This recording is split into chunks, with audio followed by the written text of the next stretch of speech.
Welcome back, everyone, to Sao Paulo. Shucks here, still joined by Optimus from the Gigabyte Marines after booking their first win at the MSI Plains over Isurus Gaming.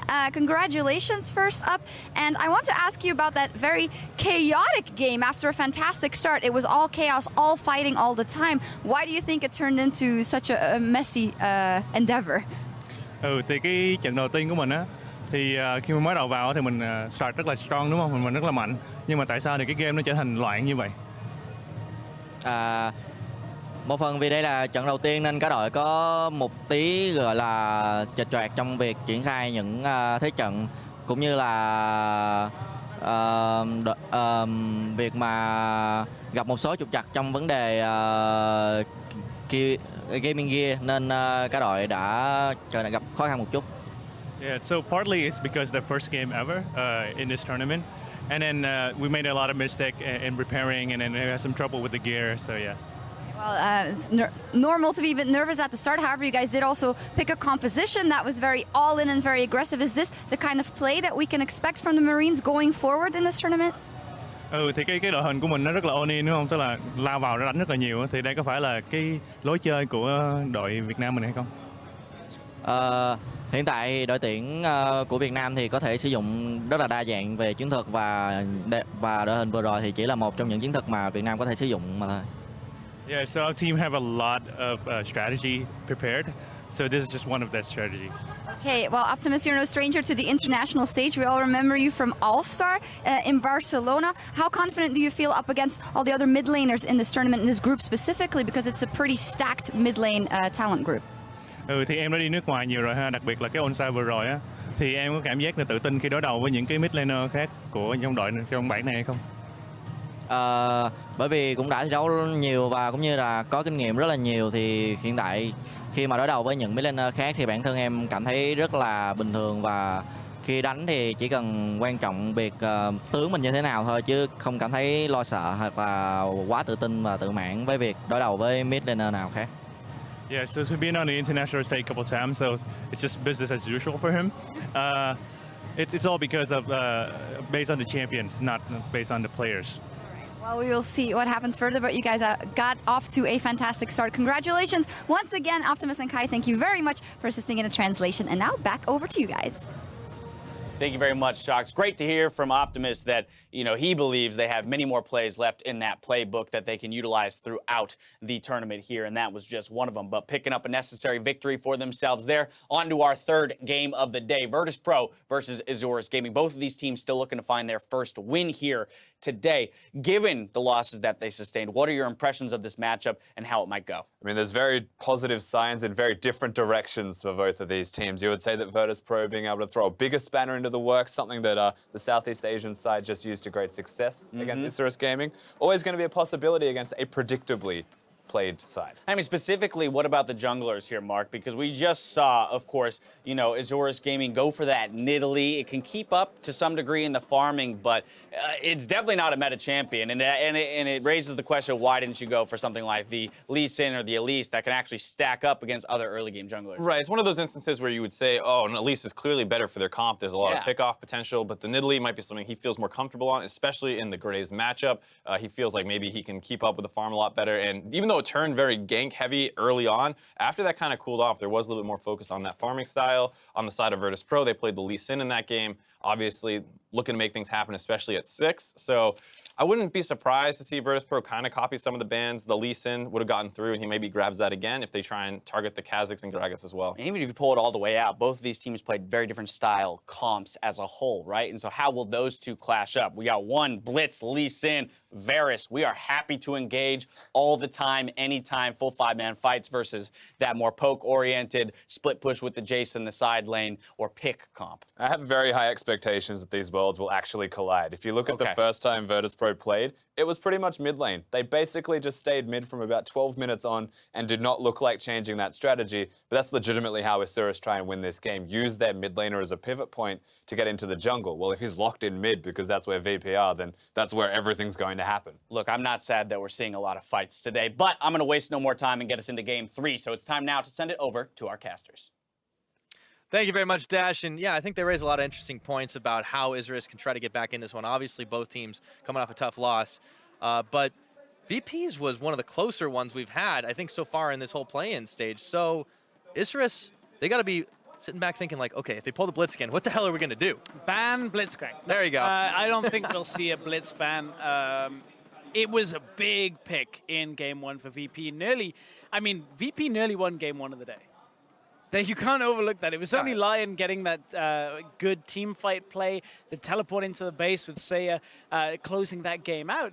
So VP maybe is slightly different adaptation on what they were doing, maybe with a better support for an all-around team fight focus. Might be enough for VP to regain control of their destiny here. Yeah, and even if they don't go, 100% normal meta kind of choices, there's still a lot else that they could pull out to surprise Isurus Gaming, who, it's rough when you have to go from one game that you just lost, and honestly, a game that you very nearly came back in as well, to now have to face off against another team still hungry for a win here, and you don't want to be that team that starts off the day 0 and 2. That's very fair. I think you had a little bit of a spoiler there. Looks like we're going to Champion Select soon. At least preview. Just a preview of us going into game. As this has been a very interesting second day. We saw a lot of Darius, some Darius in day 1.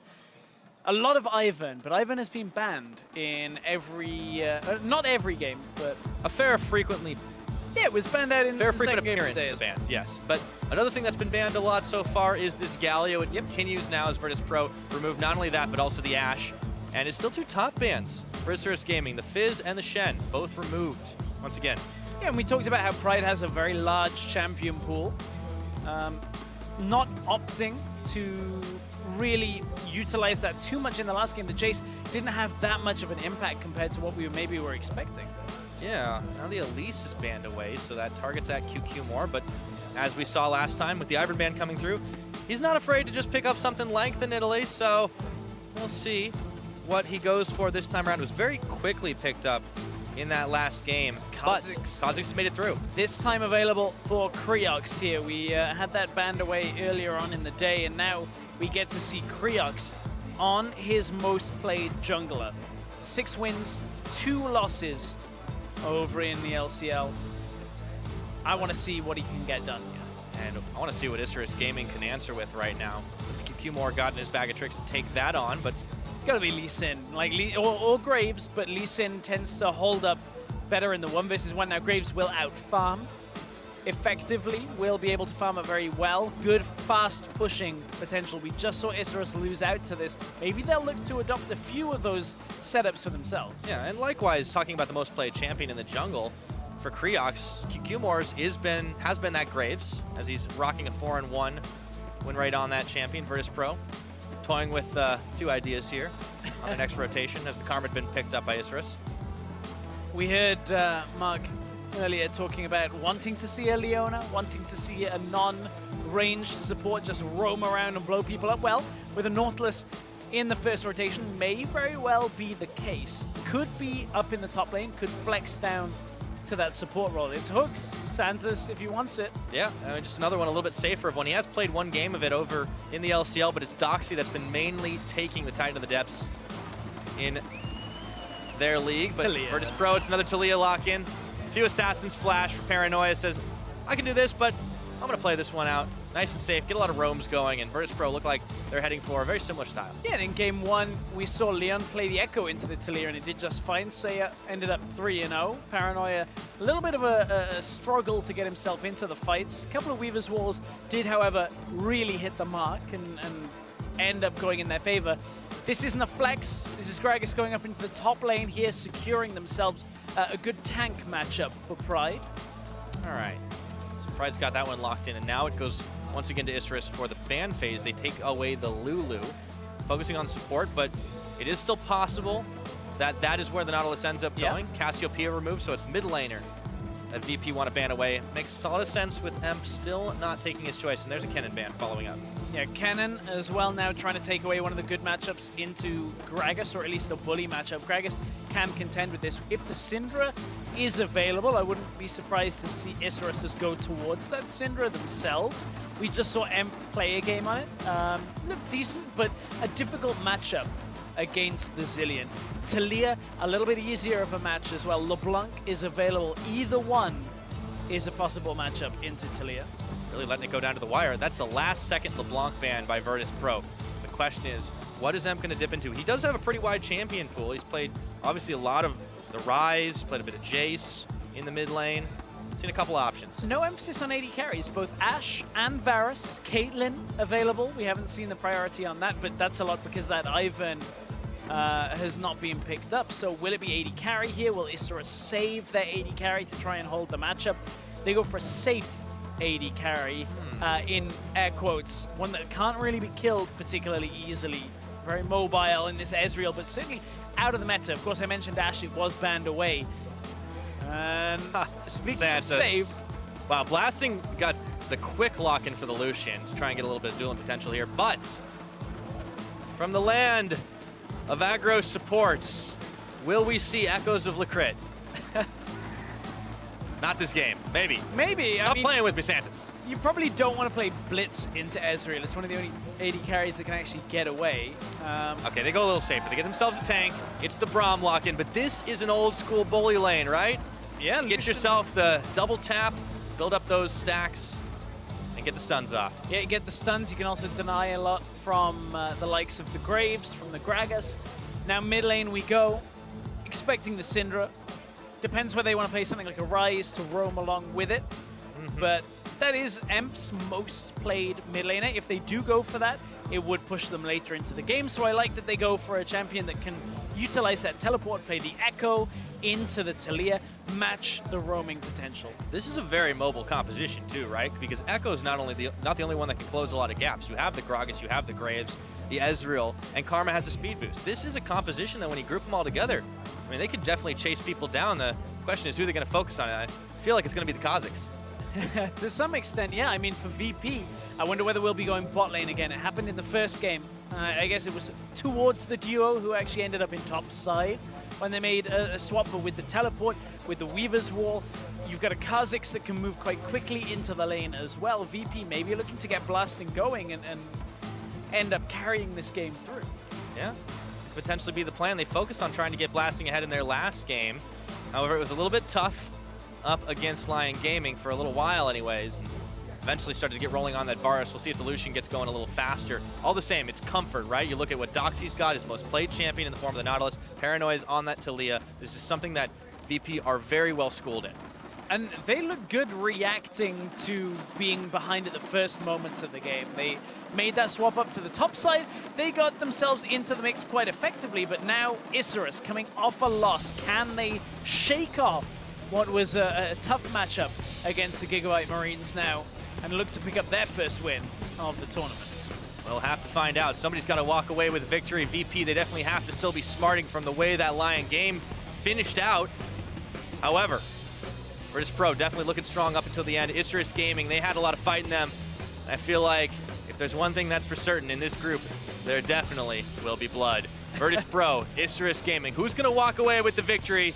We'll find out as we load up onto Summoner's Rift once again. For MSI 2017, this playing stage has really been delivering. Yeah, day 2 of the playing stage, 4 days of the first round here. Double round robin on the groups. And we saw yesterday Group A settled heavily with Supermassive getting the first kind of perfect run through the groups. We'll see whether anybody ends day 2 3-0. Unfortunately, it won't be either of these teams. They've already both dropped a game. But now it's time for redemption. Build back to maybe a 2-1 end of the day. Both of these teams will be looking for that kind of result now as we head further and further in the games. Serious looks on the faces of all the players. Don't want to come in, drop a couple of games, especially when you have the potential to turn it right around. So close. We've had some of these games already happen, and even with early leads built up, we've had teams come back in. No one's playing the perfect game. Of course, you can't expect it, even on this kind of stage. Everybody can make just one little mistake, and they can be punished very harshly. It's interesting you talk about the perfect game. We've had a lot of European teams on the EU LCS talking about chasing the perfect game. G2, kind of the winners of the European region, spoke a lot about how they ended up stopping chasing the perfect game somewhat. The same happened with Fnatic. They ended up saying, we don't want to play for the perfect game, we'll play our style and do well. And certainly that is what worked well for VP for the majority of the first game, but it was Lion with a backdoor to end it that really shut down VP's hopes in game 1 of the day. Well, they lost it in the end. The team from LATAM North, can they shut down the South? That's the question. Paranoia, everybody's spotting out, trying to make sure that there aren't any invades happening. But Isurus, they're content to just pull the line of scrimmage. They don't want any early invades happening. A lot of mobility we talked about on the Isurus gaming side. However, VP aren't lacking for it either, especially when you have a Talia in the mid lane.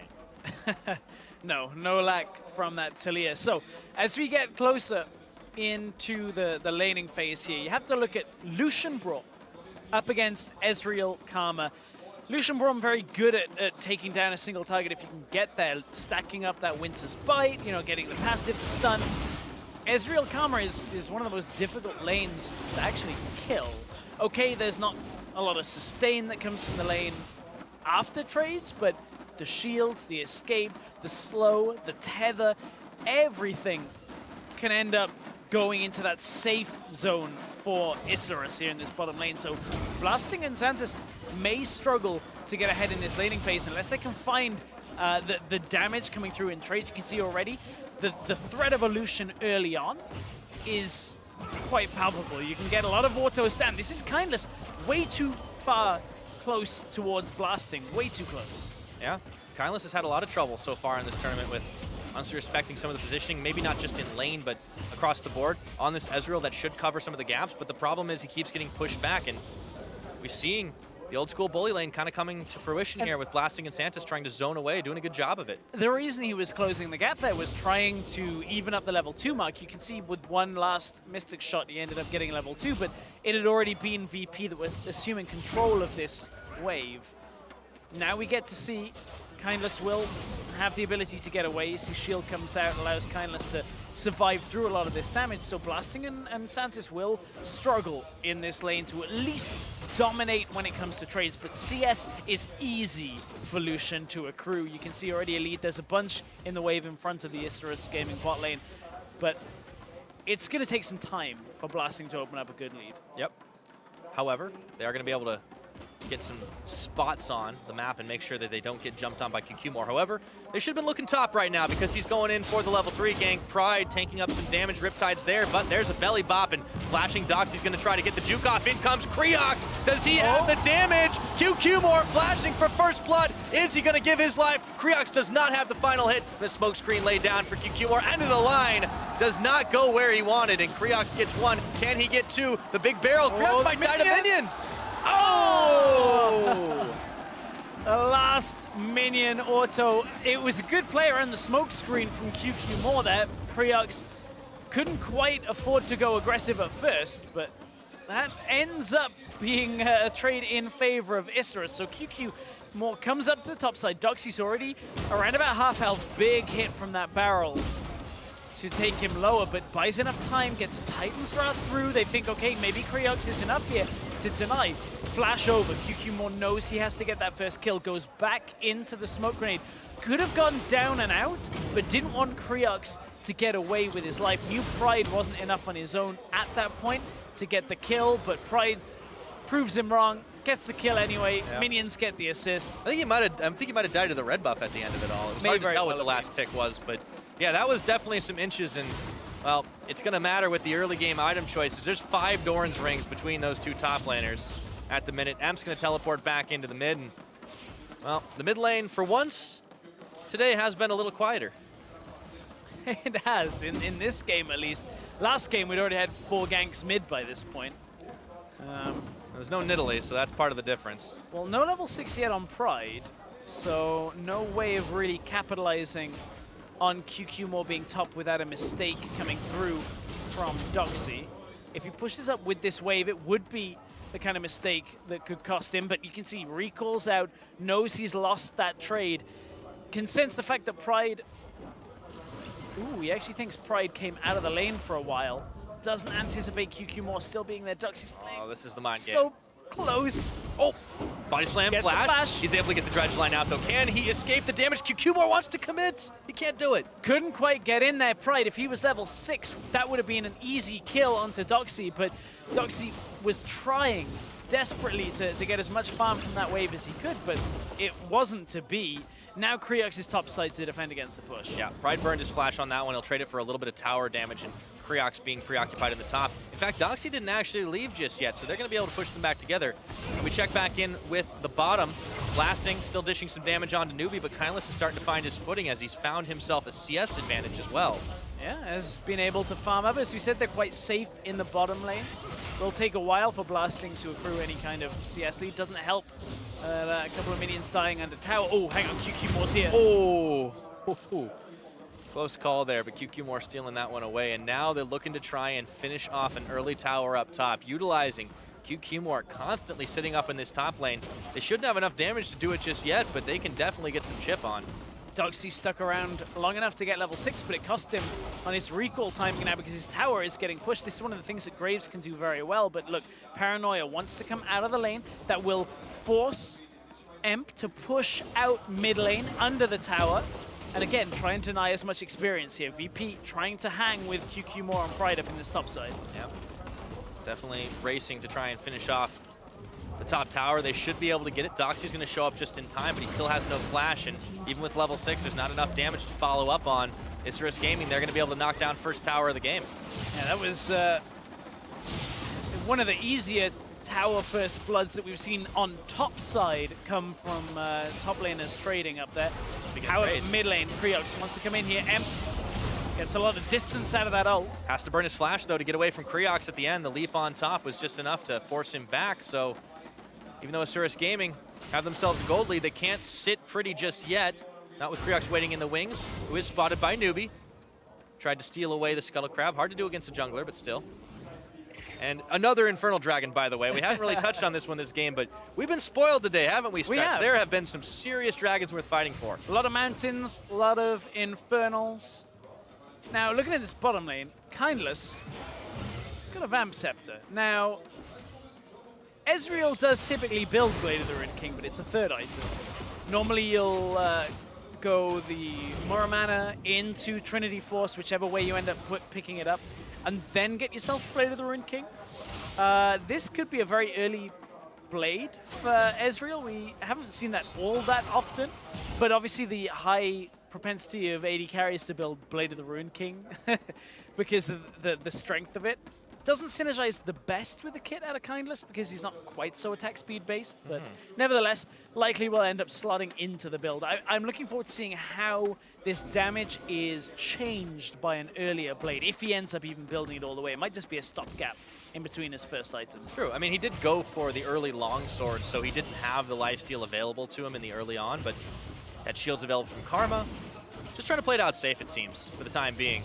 It kind of makes sense after last game. A little bit rough for him. However, Blasting does not want to play it on safe. He dashes his way, Relentless Pursuit for a double tap, but Kindless was there to be able to fire back on top of him with Mystic Shot and force back. That's why it might be a stopgap. He may just end up going normal build after it, but wants to be able to take these trades, short trades, heal up, short trade, heal up as much as he can.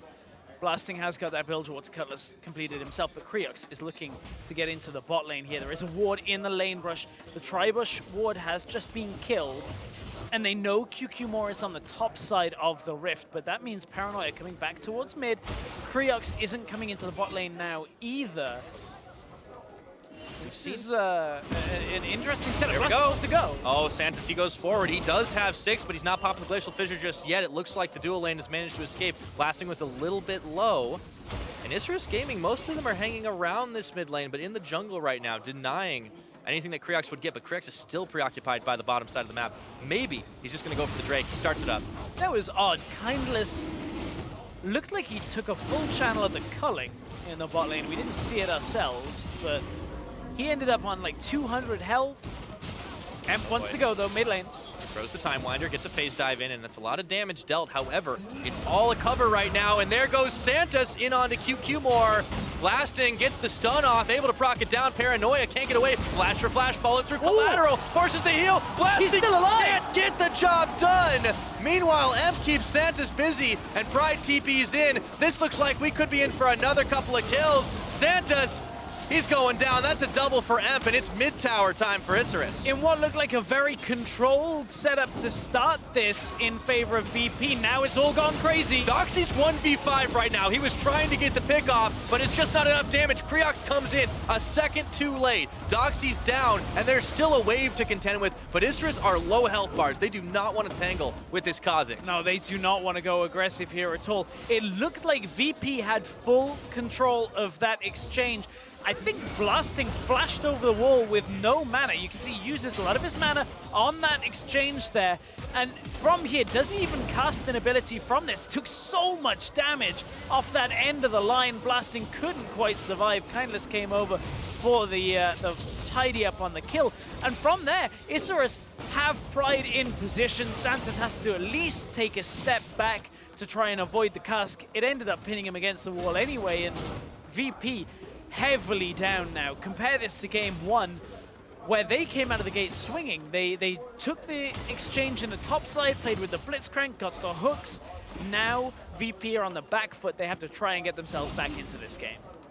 It's going to be difficult for them, finding themselves down 2,000 gold. They did get the Infernal Dragon. While all the action was being set up, Kriox was kind of keeping everyone in the dark by taking it out, but that's a consolation prize when you consider all that happened so far. First Tower Blood for Isurus Gaming. A lot of damage on the mid-turn. A huge fight won by them, and they're looking good right now. After that loss, you had to think maybe, just maybe, that could have gotten in their heads against the Gigabyte Marines, but they have really managed to shake it off, no problem. You gotta feel like VP having flashbacks to game 1 of the day. They're like, okay, we got the Talia, everything's gonna go well, we'll just try and snowball bot. Echo's got kills, he's controlling any 1v1 scenario. However, this one's a 3v1. Yeah, I think he's going to be able to get out. Let's see, snap back in towards the tower, but he's going towards the wrong base, stunned up by the concussive blows, and Doxy gets the final shot. Looked like the Riptide got him. However, there's 2 on mid right now for Paranoia to contend with. Let's see if he can hold him back. Yeah, this time that Tao's about half health. Paranoia should be okay here. TP bot lane. They can't cut anyone off. TP from Doxy bot lane to hold the tower. However, there are 2 people down there, and you just TP'd in lane with no flash, which means, I mean, he's a tanky Nautilus, I suppose. He will survive. Has Tabby, has a Ruby Crystal as well, so he's okay. Still, let's see, Kriox going in onto Kindless. Does he have the damage to finish him off? No more isolation, because Newbie's come to the rescue. Meanwhile, though, he did force the flash away. Drew Shot Barrage, thinning the wave out for Kindless. Paranoia is able to push in a little bit further as well. A couple of threaded volleys. Santos roaming with Kriox right now. Now, that's a pretty scary combo. It is, and it's mostly based on controlling the jungle, getting deep wards down, as you would expect. But this isn't the most conventional of 1-3-1 setups out of Isurus, in the sense that, like, Gragas will push the Nautilus in, but not quickly. So the Echo will have control of one side, the Gragas will have control of the other, but it's a little slower on the top side. Pride is a lot more effective flanking into fights, and look, this is the second time Emp is getting picked off. Yep, and it looks like he won't have his ultimate available just yet. Kriox gets the final hit, and the style ultimate out of Santos. That Echo having a little harder of a time than the last one VP played against. And this is very smart of VP. This is exactly what you need to do against a 1-3-1 composition that only has 1 teleport available. Attack the TP. Go in, go aggressive on the Echo. Nobody can be there to help him because they have to defend mid lane at the same time. And that slows down Isurus when you're there looking to set the map up 1-3-1 style. And I want to touch back on what you had to say about Kindless specifically, since he has been hanging around that mid as part of the defense. Instead of it being a stopgap, he did pick up the Blade of the Ruin King very early on as he continues to stack his tier. So we'll see how his damage really is affected by all of that. But for the time being, he's been relatively safe. He's an Ezreal after all, but that's not the focus that VP have had. They're on the top side here. They should be able to get this tower down. Yeah, this makes it more difficult now. Oh, hang on, Ezreal in the mid lane as well has to be careful. This coming. Okay, there we go. That's enough to push him off. There's a lot of movement on the map out of VP. They were looking for mid, looking for top at the same time, but it's bot lane that Isurus are going. Here comes Talia. Oh boy, QQ he's getting a little bit low. Oh, we got the hook. There's a teleport coming in. He gets knocked in. QQ going down. Can Doxy stay alive? Pride is taking a few more shots to the threaded volley, but in comes Emp right now trying to get the cleanup kill onto Doxy, looking for more. Can Paranoia zone him off? The barrel's still coming in. Flash forward, phase dive, not the right direction. And the hook is going to miss. That's the chrono break out of Emp, and meanwhile, Paranoia flashing back in. This is one hell of a skirmish down on the bottom side, and Pride's tagging his way out. True Shot splits the uprights between Doxy and Paranoia. Nobody is going down. That was a very tricky fight, but very well played out of VP as well. Paranoia puts down the minefield to deny the jump out of Emp. Stops him from going aggressive because Emp knew he would end up dying if he went in like that. Kindless, however, and Emp have enough damage to turn it back onto Creox, but there was a lot that happened over the last few seconds, and it inevitably ended up with VP taking the tower in the top side. This is how a lot of it started. Paranoia wanted to go on a roam down bot, and we see him about to build a Weaver's Wall up. Here it goes. Keep in mind, Nautilus has already taken half of Graves' health bar off by now. Lands the hook, gets the auto. Minefield 1 is going to deny Echo jumping into the fight immediately. You can see put down the parallel convergence. VP kite back up towards. Now Pride is out of the fight, but Emp can't go aggressive onto Doxy because it will do too much damage to him. And again, they try and hold on to that minefield. Emp is forced to ult his way out of what would have been a successful hook. And suddenly, VP play very well in what was overall a 3 versus 2 situation. Yeah, Doxy was dancing left and right. It was incredible he didn't go down here. And all of a sudden, none, even though there were no kills on the board, the positioning advantage went the way of VP. So they start on Infernal Dragon number 2. Things looking a little bit better for these guys. They can pick it up, and they can. That's 16% AD and AP on top of it all. Well, QQ More died to begin that off, remember, and the top lane tower went in favor of VP, so it was looking very dire for the CIS representatives, but double Infernal, tower down in the top side now, evening up a lot of that gold lead. We're just about breaking even on this game. This is back to one of these back and forth games that VP are now finding themselves in for the second time today. Yeah, both of them starting off with VP in a sizable deficit too, but they've shown they've been able to turn it back around. And I mean, that's a lot of credit to the way they've been playing out in the LCL as well. Remember, this is one of the teams that wasn't dominating their region. They were a surprise contender in the finals because they knocked off M19. And they were pretty much like 3rd, 4th place coming into the end of the split, so seeing them adapt within a game, not just within a series. Yeah, and a lot of people had talked about how perhaps M19, their opponents in the semifinals, had been figured out. A lot of the world's charm that was coming through from the Crit and his brand didn't hang in the regular split when people knew how to play against it. Now, it's interesting to see VP adapt in-game to things that are being thrown at them, whether it's this Echo, this 1-3-1 that they're now looking to attack. It seems like they're better now at playing against it than they were in the first game, because in game 1, remember, Seiya wasn't going out to the side lane. This time, they're capitalizing every time Emp comes into a fight or puts himself out alone, and actually turning things back around. So you can see a little bit of that figuring out at work for VP. Yeah, and they're putting damage exactly where they need it, right? Like, Creox has been a pretty deadly threat here. With the Kha'Zix up and available, he has shown quite a lot of proficiency on it. Maybe he's not gotten the kill 100% of the time, but he gets the zone. And now they're going to be able to finish off another tower. Yes, Pride's coming down, but at least it's down to half health here, and they're holding the line everywhere else.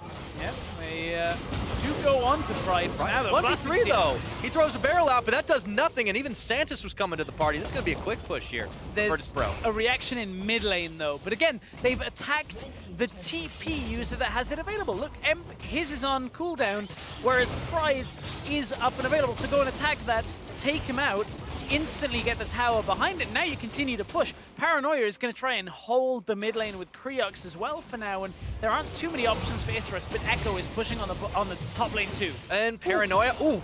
A few more thought he had the damage, had to turn around on the shotgun blast, but will Creox turn it around? He does. He gets one. Flash for flash. Kindless isolated. Creox sinking in the claws for a double. It's going to trade a few towers on the top and bottom side respectively, but that jungler, 5-1 on the Kha'Zix, that's not too shabby. QQ More thought he was letting Freedom ring with a shotgun blast right there, but it wasn't quite enough. Emp is going to push in the top side. We are finding ourselves in an Echo base racing situation now on the inhibitor. Nobody really is pushing on the side of VP anywhere that's that productive. Mid tower would be nice, but Emperor's has got this tower, and 2 of his teammates are dead. Like, that VP couldn't react in time because Creox is low. Paranoia hadn't respawned yet. Doxy wasn't available either. That's not the first time we've seen Virtus.pro neglecting their base in a critical moment. 20 minutes now, the base is broken open courtesy of Emp. He's not been able to live through every interaction, but he has certainly been able to get some work done. So now they're going to have to watch that top side of the map for a while. And it's going to get harder and harder. Baron's live on the map as 20 minutes have elapsed. These have been some very fun games. Tower pushes on inhibitors 20 minutes into the game. Echo split push.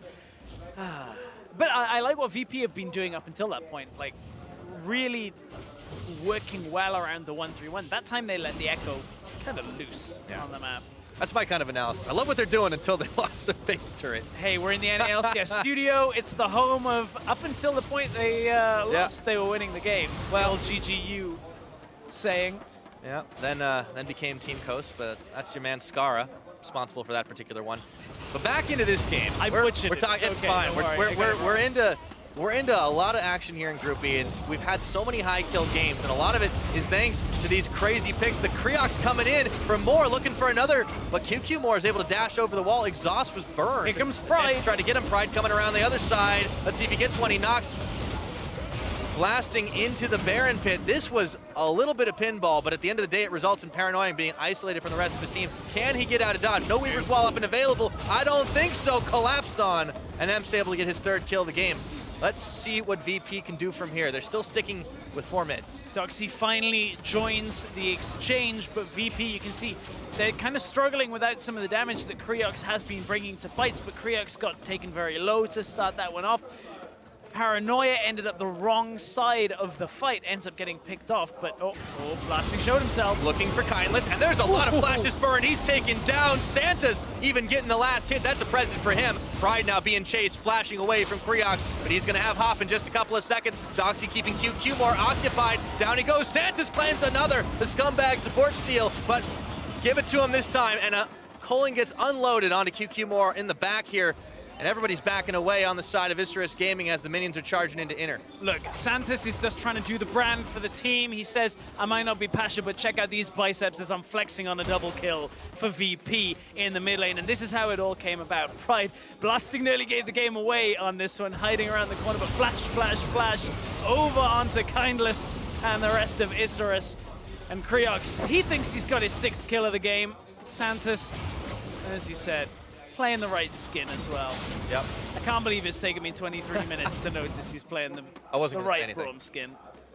But it's 23 minutes. A few months early or late, depending on well, you know. It's okay. They're just trying to play it up for Isurus. You know, winter time's a little bit different down there in the southern hemisphere. Isurus Gaming, though, they're hoping to turn this one back around. They find themselves in that gold deficit. VP may have a gaping hole in the top side of the map for them, but they're definitely showing that they can fight it out in the 5v5. And Isurus have only been able to get towers up there, by the way. They're still outers standing in the mid and bot.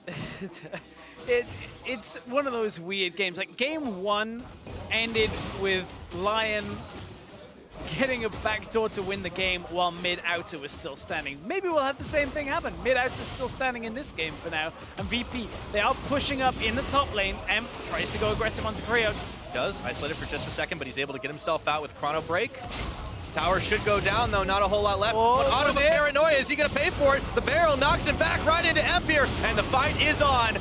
Kindless gonna get knocked up, but do they have the damage to finish the job? Santa's trying to tank away, but QQ More has him in his sights.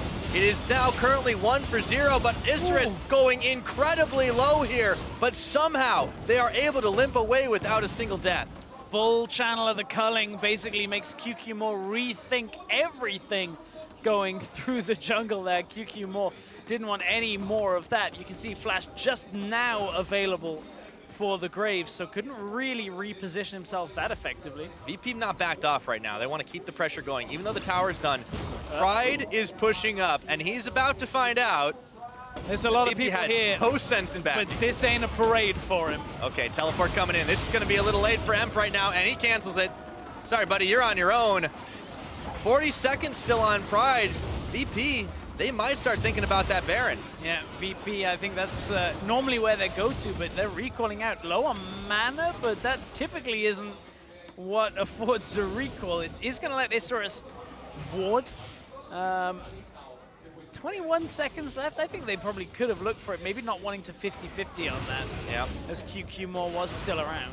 You could see that Isurus were definitely thinking that was what was happening. Kindless sending a Mystic shot into the Baron pit, but he gets a ward out and is able to clear away the control.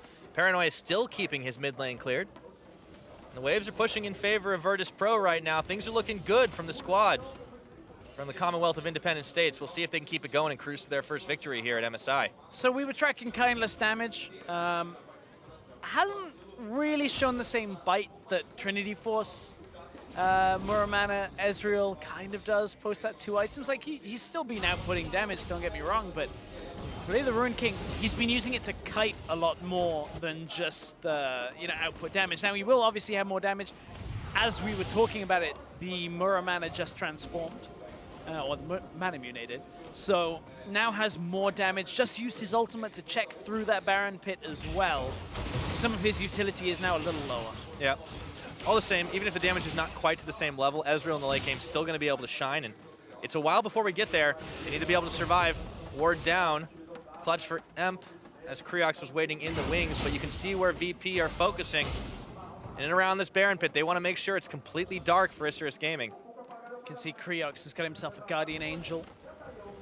Wants to be able to jump around team fights. I wonder whether he's actually put the evolution in Leap. Now, typically, you see Taste Their Fear and then the W. The normal evolution path.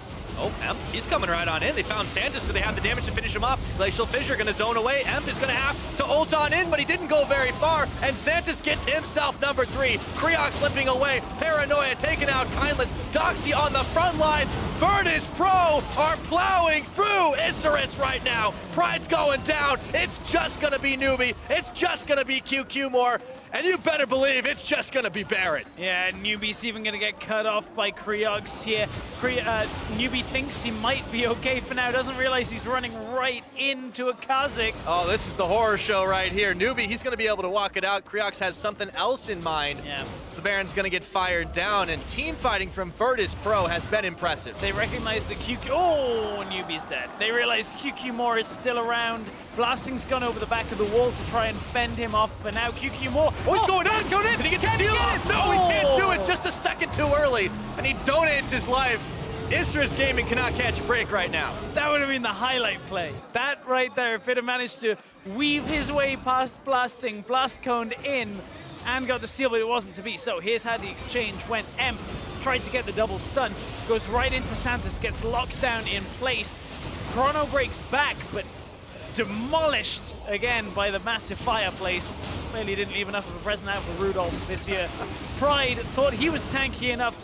Newbie's already fleeing. QQ Moore's out of there as well. VP full health bars for the most part. Only Paranoia was particularly low, and now they have the Baron buff to take down towers. 28 minutes, this is looking grim for Isurus Gaming as the 6th tower will fall on their side of the map. They may have lost all 3 in the top, but Virtus.pro are looking for the base of Isurus. There's a lot of Baron buff to work with here, and they can just siege as 5 members. It's so difficult for Isurus to push back from this squad. Yeah, consider that like 9 minutes ago, the inhibitor tower was pushed down by Emp.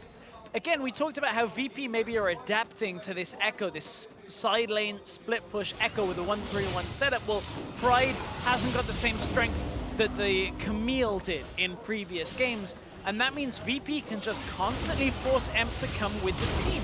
Make sure that he isn't getting in any kind of effect over in the side lane, whereas now Doxy is out there with the Baron buff, and the rest of VP are just dealing damage, little damage. The problem is, top lane still pushing towards VP. Look at the damage coming from Creox Creox. doesn't care that Pride is there. There's a collateral. He's going to have to hop the wall. The ultimate is not going to be there just yet for Pride. Now Santis, Doxy, Blasting, all on this bottom side while the rest of Isurus Gaming were busy. They're going to hook in Kindless, Weaver's Wall, cutting him off right now. Full channel of the culling, but Doxy gets the Riptide for the kill. The big barrel knocks him back, but that is a minor setback here as VP are looking for the victory in this game. Blasting finally gets his first kill of the game. A lot of them have been taken away from him, but finally VP have cracked the base. This is what they were looking for. Recall comes out from Doxy. He's looking to TP back into the base and end this one. All it's going to take is a couple of Nexus turrets, but Pride and Newbie are going to try to stop this one. There is not a whole lot they can do. He tries to pop away, but hooked right back by Doxy. Paranoia with the kill. Only Newbie left to defend. Emp is back to base, and this is too little. This is too late. This is victory for Virtus.pro. That was the way they needed to bounce back from game 1. A loss against Lion to start, but they have bounced back against Isurus. They took a deficit early on and managed to fight effectively, attacking the TP at all turns, making sure that they could always have the numbers advantage. This was a lot better out of VP. They well worked their way to victory in this game. Yeah, can't count these guys out. I mean, you look at just the way that their LCL playoffs went, they had to go to 10 games in the semis and the finals just to make it all happen. Picking off some of the better teams out of that region to get there, and they're trying to carry that flag of CIS's international success here. They get themselves a win on the board, very important. It's rough for Isurus Gaming, but VP, they showed them up at the end. Looked like Emp was just checking the damage down. How much did I missed? Like, was like, oh, I forgot to handshake. No, come back. At that point, but Emp, you know, the Echo performance we saw in game 1. Seiya was enough of a threat on Echo that made VP struggle. This game, Emp was a little bit more figured out. It wasn't quite the same strength in the side lanes for the Isurus pack, and that meant the VP could very easily pick it apart as the game went later and later. Not without struggles, losing an inhibitor. They did have a a few blind spots a couple of times. It was the same kind of thing that happened to them in that first game, but it was important that they were able to pick up that win. And to give us some more insight on that win from VP, let's send it over to the analyst desk. Thank you very much, gentlemen. Virtus.pro coming away with their first victory of the day today. And in all honesty, a very impressive game from them only because of how wrong it went so early and their ability to kind of calmly find their way back into the game and do it smartly at that. Yeah, I mean, it felt like at the start they were playing the Blitzcrank composition again, reliant on a lot of picks here and there, and that seems to be the song that we're going to speak when it comes to Virtus.pro throughout all of this tournament, but a lot more refined. They drafted without the Blitzcrank. Right. The Nautilus can still do the same thing. Right, you mentioned the fact that they played it a little bit like their first comp, but yet in this game we saw perhaps the most meta of compositions from both of these two teams, finally seeing some tanks. Yeah, we've seen some crazy stuff so far in the play-in stage. This is kind of returning to normalcy, and I really like it on the side of Virtus.pro, especially the Braum pick. When I first saw it, I didn't love it. If you lose lane to Karma really hard, you're just giving up a pressure point. But the Lucian isn't bad into Ezreal as long as you can survive until your first item. Because if he gets the tier and you get your Cutlass, it can get kind of rough for the Ezreal. And then they didn't get abused by because the jungler spent so much time around the top side that they held on to lane just fine. And then as you get into the team fight phase, it's basically impossible to play Gragas into a Braum who's waiting for your ultimate to come in. Exactly, and they got to pick it last. So last picking their Braum, knowing exactly what it was going to be into for the most part, having the Graves, the Karma, and the Gragas already secured. So it was a good decision for a overall team decision, not so much the very early lane. But while Virtus.pro came away with the victory, as was mentioned, it didn't start out super well for them, right? 10 minutes into the game, we have ISG turning a huge engage for a 4-0. And this is after they already took the top turret with a lot of pressure. Good work early on. And then you see they're trying to catch out QQ more after he kind of got himself ahead. And this insane amount of burst coming in from the Graves. He's about to die. Last auto attack on its way. Heal comes in, keeping the team alive. Good team play overall, reacting to where they need to get on the map. And then the TPs come in. Love it. Yep. We saw a little bit of lack of those in some of the other games. But they come this time around. But here's the thing. I mean, it's going to raise questions around ISG, right? In terms of, hey, when you are gifted, I'll say, they played it well. When you get 4 kills early in the game like that and establish a 2 to 3K gold lead, why was it they were unable to close out the game? And then on the flip side, you know, same thing for Virtus.pro. What steps did they take to smartly come back into this one? It was a lot of just not good vision control. EMP starts moving to the sideline. I always want to call him EMP. All right. I know, I got you. I'm with you on that one. Yeah, Emp just started going to the side lanes. He's like, I'm Echo. I'm going to 1-3-1. This is what I do. But they never had proper vision control. So 2 times in a row in like a minute and a half span gets picked off in the top lane. They start losing some turrets up there. A couple minutes later in the bot lane, once again, they're able to get onto the Gragas and get him down. And as this game stalls out, eventually they start grabbing more turrets. They get the kills and even the gold lead back up. And then they start grabbing the dragons as well. And as we have 2 standard team fighting team comps, if you're grabbing Infernal Dragons, that's a huge, huge buff. And unfortunately for Amp, I don't even feel like it was his fault if we're relating it to the vision, right? He still broke an inhibitor turret on the top lane. Like, he was starting to get the ball rolling, but they didn't have the 1-3-1. It was just the 1-4, and the vision of the 4 was still lacking whenever they were even grouped up. And VP were consistently able to generate picks or force team fights and get these kills just because they were set up in advance. Right, and of course, the Acer-worthy replay came 27 minutes into the game. This is a 4-0 going the other direction. In the mid lane, Virtus.pro coming up big. Right, they had managed to stall the game. They're back in control at this point. And you see I'm trying to go over the wall, get onto him, has to go focus down to the Braum. He gets CC'd up, takes his ultimate back in, can't really get out. After that first kill, it's a pretty easy chase down. Creox actually had a great bounce back after the initial 2-for-2 that went bad in the top side. And then you see that annoying Braum pick stopping the Gragas from being able to get an engage off, and it's just an easy chase down for the rest of Virtus.pro. Yep, I also like the itemization from Lucian. Not that it's necessarily so different from what we see Lucians do, but immediately following that play, the first replay we showed where he gets blown up by the Graves, itemizes directly into those Ninja Tabbies, double Ruby Crystal portion of the Black Cleaver first, just making sure he can live through that initial burst, because then given the standard team comps, can kind of work their way through the fight 1 kill at a time. And that was the big thing about the comp. If they survive that burst, they have enough sustained damage. Braum's going to guarantee get stuns off as long as the Lucian is alive. The rest of the team composition doesn't excel at getting auto attacks off all the time and complementing that, but Lucian will. So Braum, following him around, if Echo ever engages and doesn't get the stun on both of them, then you're going to have a really bad time if you don't get the burst. You get locked down, and there was no way out for EMP after that. Now, obviously, Virtus.pro gets the win here. They had the loss in their first game of the day, but how do you feel this team should be playing stylistically, since we have